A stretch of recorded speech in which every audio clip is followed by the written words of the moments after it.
Welcome to our latest round of Decision Makers, our frequent conversations with policymakers and experts offering us the latest insights and perspectives on a wide range of issues. Breanna Shorten now joins us. She's founder and CEO of Lumi Marketing and Creative. More information there at lumicreates.com.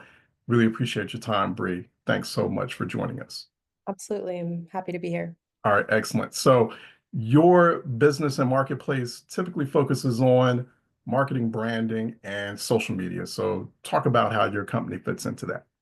For sure. So our agency is a full service agency with a heavy focus on branding. So we are approaching content creation from a space of how does this brand or candidate or campaign look, feel, talk, really getting clear on who the audience is and how can we connect them to, what we're trying to present as our vision in a way that is really meaningful to them through social content, email and text messaging campaigns, videos, the different ways that we are putting content out into the world in this day and age. Yeah, and so the inspiration for that business that you created, where did that come from? So we actually started as a magazine in my hometown, all about downtown business and entrepreneurship, really as a human resources tool to show people the best and brightest things that were happening in York, Pennsylvania, and use it as a tool to draw, some of the best creatives and professionals in. That naturally evolved into a full service agency as we saw that people needed more than just Mhm. advertising support. They needed a way to tell their story and bring that brand to life. And that kind of naturally evolved into working in the politics and policy space. As we started to lean more into nonprofit organizations and social impact work, we started to see that that goes hand in hand with policy and politics. And we really couldn't ignore the call to be a part of helping to change the world for the better and for the people that we serve. And the best we could do that was with our superpowers in marketing. For these types of businesses, typically you don't see them happening or being created in a place like York, Pennsylvania, right? You're typically talking about big cities or big metropolitan regions where this occurs or where the type of marketplace you're in and the type of business you created are typically situated in. So do you get that often? And, talk about that, about like the regions or, the environments, the types of cities that a business like that is set in. Yeah, so when we got started, it was really more about small business Mhm. and entrepreneurs, solopreneurs. Um, so being able to work in that capacity with founders in a small city was a dream come true for me and my team. Um, then once it started transitioning more into the political space, honestly, it didn't happen in Mhm. York. We weren't doing any campaigns in York per Mhm. se. But I think our expertise in storytelling to niche markets, to very particular types of people, helped us when we reached the, regional and national stage, as we're being asked to tailor messaging to the working class, to rural Americans, to folks that were, struggling in the inner cities. Like those were the types of people we were already talking to in York, Pennsylvania, and doing great work with. So to be able to then work with folks in, say, somewhere in some small town in Michigan or some small town in Texas, a Mhm. lot of those messages are the same. We're just tailoring them to those particular people based on the data points that we're getting with the experts we're working with too. Are those population groups, are they mostly what you focus on? Is that all of what you focus on, or what clients are asking you to do? Yeah, so at least in the 2024 cycle, we were Mm. being asked a lot to look at messaging focused directly in on women of certain age groups. What do they care about? What is calling them to vote? We worked a lot on campaigns that were focused on engaging Black Americans, particularly in rural cities. We worked with some folks on messaging specifically for millennials and generations younger that we know are very hard to get engaged to vote. So some of that was not even necessarily for one particular party. It was more in like the 501(c)(4) space, democracy education, helping people to understand why their vote matters, what voting for particular offices means. I think we've got a big, civic literacy problem in our country. So being able to just tailor messaging that connects to different demographics was really great for us because we're, helping to educate the next generation of voters and folks that have been maybe voting uninformed for, past cycles over and over again. So I understand it right, and correct me if I'm wrong. 2024 was the first time that you entered a political cycle, right? And so, how were you able to do that? How were you able to seamlessly transition from which you had been doing all that time, marketing for the most part, social media, B2B, transitioning from there and into politics suddenly? Yeah, so we had done a little bit of work in the past that overlapped with some of our magazine work in York, Pennsylvania. So running quick profile pieces on folks that were running in York.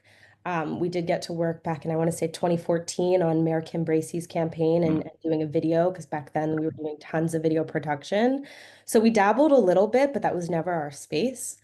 We really came into the 2024 cycle as a partner with one of um, our our our partners that actually has done tons of work in that space, and we had already done a number of nonprofit projects with this individual, um, working on helping raise awareness for different campaigns in the policy space. So when we were invited to work on some of these state party campaigns, some, Senate campaigns and mayoral, it was kind of a natural evolution for us to kind of just come into the fold, pairing our expertise in marketing and branding with their capabilities in really advocating and doing like that out, in the community work that they had been doing for years. So we were really just arming them with the right resources, both print, collateral, and digital, to go out into the space and help their candidates win. You know what? I'm real curious. Which level of government did you find the easiest or the most challenging, right? Was it the local, state, or federal? So I think the most difficult, honestly, would have been those smaller races. Mm, I think particularly because we're working in a space that is highly dominated by the top ticket, right? In a presidential election year. A lot of folks weren't necessarily paying attention to what was happening below that ballot. mm. So our job was really to come in and make it clear why it was super necessary for them to be engaged with their local city council or their mayor in their small town. We had to bring the conversation back down to, of course, we've got to have this focus on the presidential, but beyond that, what's happening in your local area is going to be most affected by the leaders that are closer to the ground with you and on the ground with you. So Bree, you specialize. You've always specialized. Your company's always, your team's always specialized in marketing, branding, social media. Talk about these terms and models, how they've changed in just the past decade alone, right? So, and what they mean to you. So give me a little bit more context there. What do you mean by terms? Or not terms, but models, right? The way they work, marketing, branding, social media, like how those different models of business and political and also nonprofit operation, that's what you specialize in. So what are the definitions of that, or how do you define those different tools or techniques or strategies when you're applying them in your space or in your work? Do you apply definitions to them, and how do you bridge them all together? Yeah, so I think what's interesting about each of the different what I would say models or strategies is they're constantly evolving. So Mm. it's hard to give it like one solid definition these days because it is constantly changing. But I will say that with the change, the the thing that has remained constant is the importance of brand in this space. I think that's been, we go back to like the heavy ad age back in the 70s. It has always come back to what is the mission behind something, what is their why, and how are they actually doing something positive for their customer. When I say customer, that could be their constituents, that could be whoever might be buying from them, buying into the vision, really. Social media is ever evolving. It is, this was first this social networking tool, and it has really become this powerhouse digital space where people can both communicate, but now share news. They can now, create entire movements, uplift each other's voices. There's just, so much happening on social that is going to continue to evolve how we use it. Um, and now everything's a lot more connected. So social is integrated with email and text and websites, e-commerce. Like it has just grown into this necessary monster, I would say. Mm. Okay, so when you say necessary monster, right? Do you find social media more positive, more negative? Because it has its upsides and its downsides as well. And so I want to get your thoughts on that.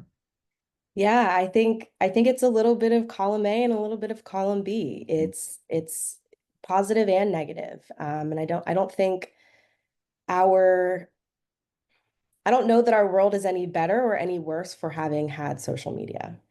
I think the negatives and the positives continue to balance each other out. So we'll call it an even break at this point. Let's look at some of the positives, right? Social gives a voice to those that may not have had a platform before. It gives us the ability to share things in real time that are happening that may have otherwise been quieted or not made mainstream. We can change that based on our ability to find community around certain things within the social network space. Then there's also the pervasiveness of misinformation, of the rise of lots of terrible rhetoric, of empowering voices that are really meant to hurt people at large. Um, so there's a lot of beauty to it, and a lot for us to be very cautious of. I do think it's a necessary evil in this day and age, and we do our best to use social media responsibly. I think that's a huge part of it. And that is often a big part of what's missed when it comes to things like misinformation and disinformation too.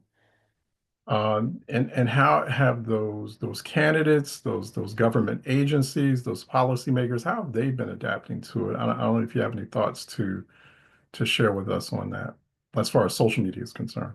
Yeah, as far as social is concerned, I think a lot of the clients we're working with at least are really looking to the numbers and analytics to help them truly understand what's working and what isn't.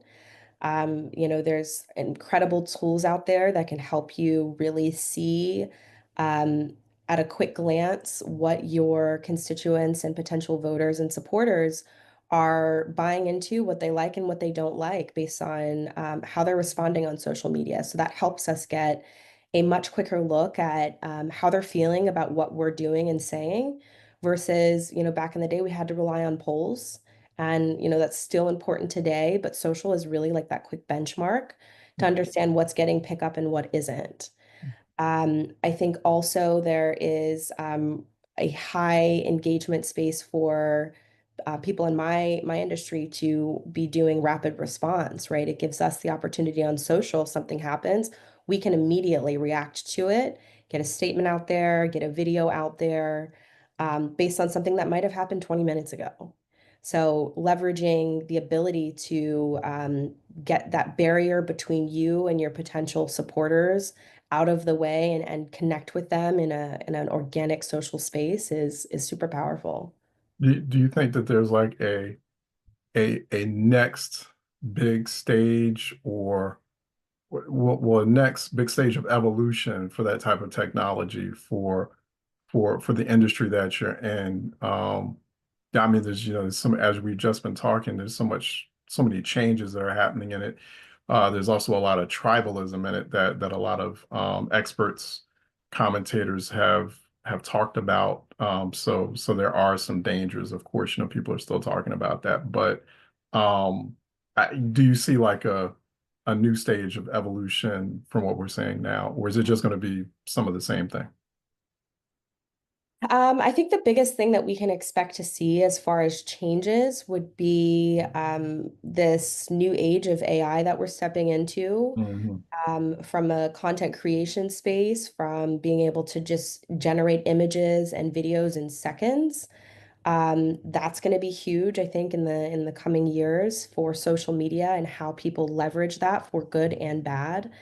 When we talk about tribalism and folks getting caught in the loop of the algorithm, right? Again, something that's negative and positive about social, Right. is those algorithms are learning, what you're interested to, how much time you're spending looking at a certain piece of content, and then feeding you more of that, and that kind of puts you back in a space of um, are you going to be consuming social media responsibly as an individual and knowing what to look for when it comes to mis and disinformation and getting stuck in that space of that vacuum of content that is exactly like everything that you've already seen, that's going to continue to breed these different thoughts and ideas within you, again, good or bad.